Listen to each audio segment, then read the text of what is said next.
All right. So welcome. Thank you all so much for being here. I'm Emily. I am the founder of Yoga in Classrooms and Schools Consulting. And so I'm going to just share a little bit of information today about YCSC, what I do. And then I was going to open it up for Q&A, just kind of more of an informal conversation if folks have questions. So let me share my screen and we'll go ahead and get started. My screen share is loading. Okay, perfect.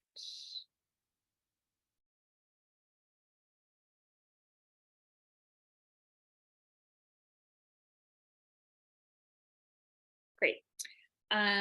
So welcome once again. I hope you all have been enjoying the lovely other sessions. Today, this is a really awesome opportunity that COSEM has put on and started this year, and I hope it's something that they'll continue because it's nice to be able to have the individual chunks of time with each resource instead of being in a big vendor hall with all sorts of people around trying to figure out who's who and what is what. So Yoga in Classrooms and Schools Consulting. So what do we do? So through Yoga in Classrooms and Schools Consulting, I work with schools, districts, and other youth serving organizations to develop and implement customized yoga and mindfulness programming.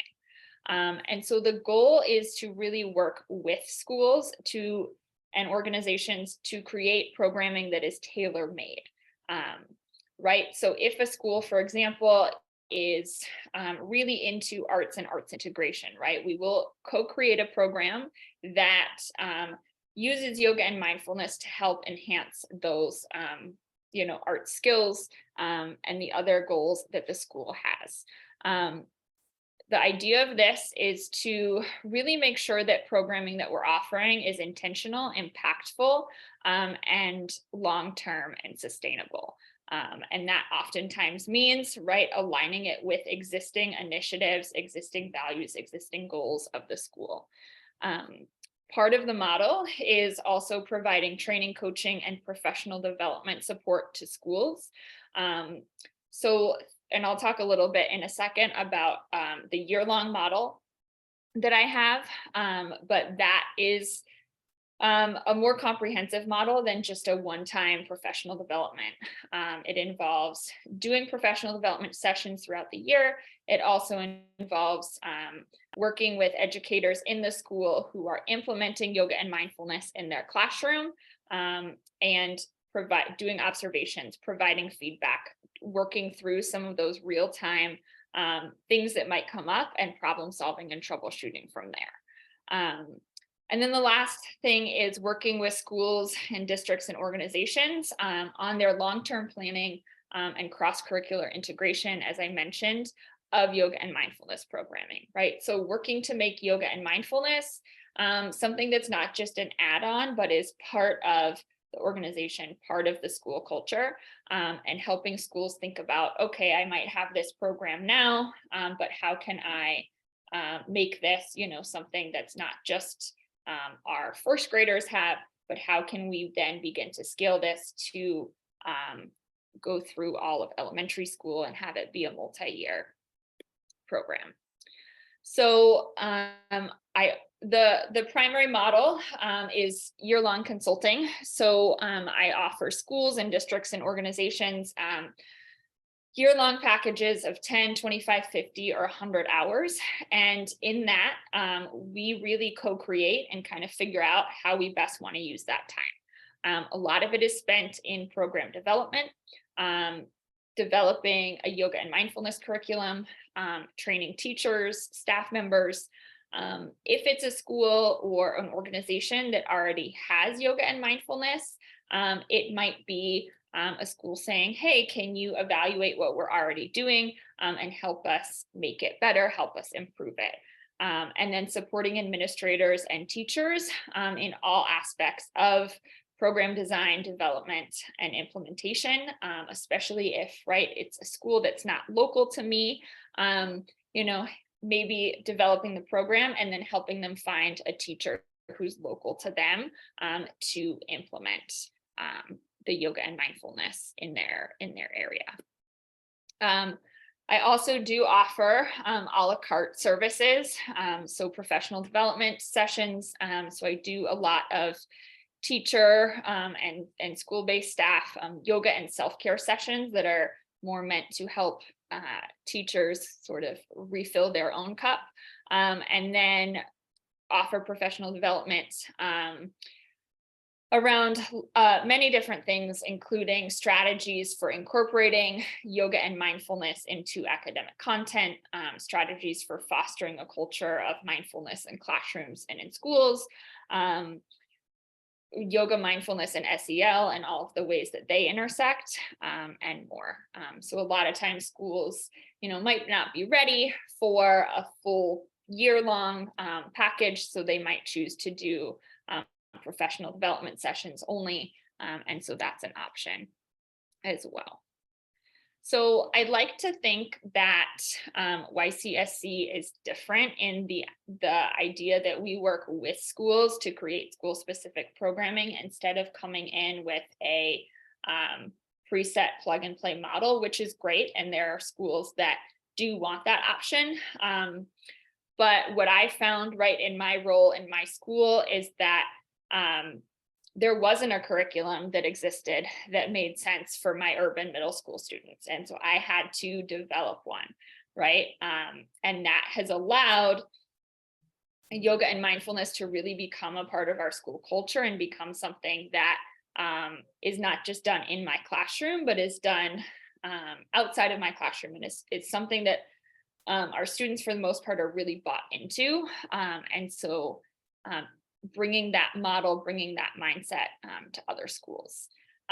We do offer the year-long services and a la carte offerings. And then, as I mentioned, support with long-term planning, aligning yoga and mindfulness programming across grade levels, across divisions, across content areas as well. I have experience in my classroom. I use yoga and mindfulness to explore key SEL competencies. I do a lot of project-based learning with my students. I do a lot of arts integrated projects. So exploring the connection between those academic initiatives and yoga and mindfulness as well. So I am a team of one at the moment. I am a certified educator. I am certified in special education, K through 12, in Maryland and in Illinois.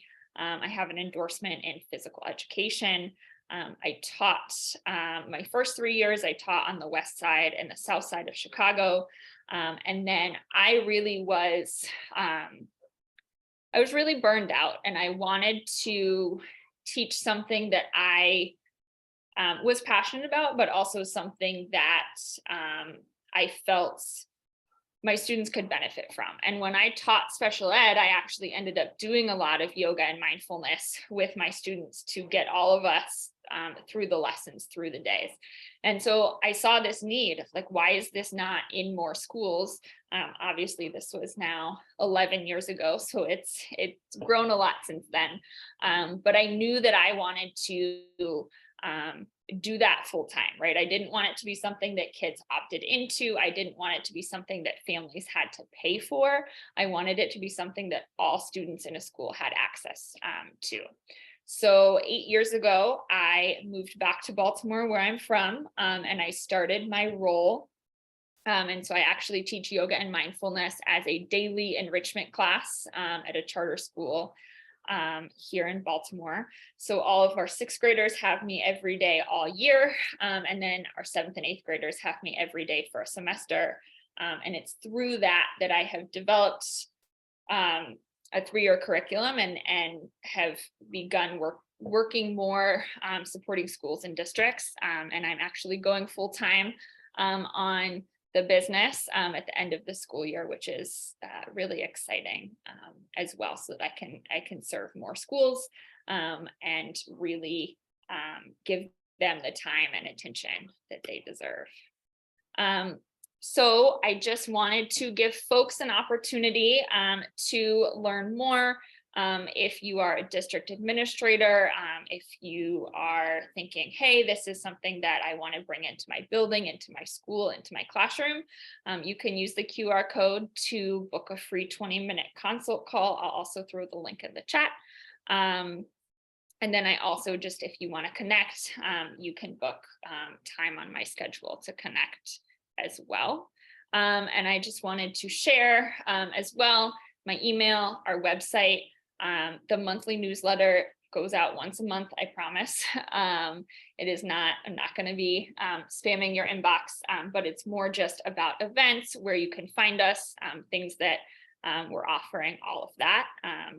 So as a small business, right, those are some really great organic ways that you can support yoga in classrooms and schools consulting without having to spend any money. And those things really matter and are really important as well. So I'm going to stop sharing now and just wanted to see if there's any questions or anything else. And I also apologize, they're building a giant hotel across the street from me. So if you can hear the loud banging, that is what that is.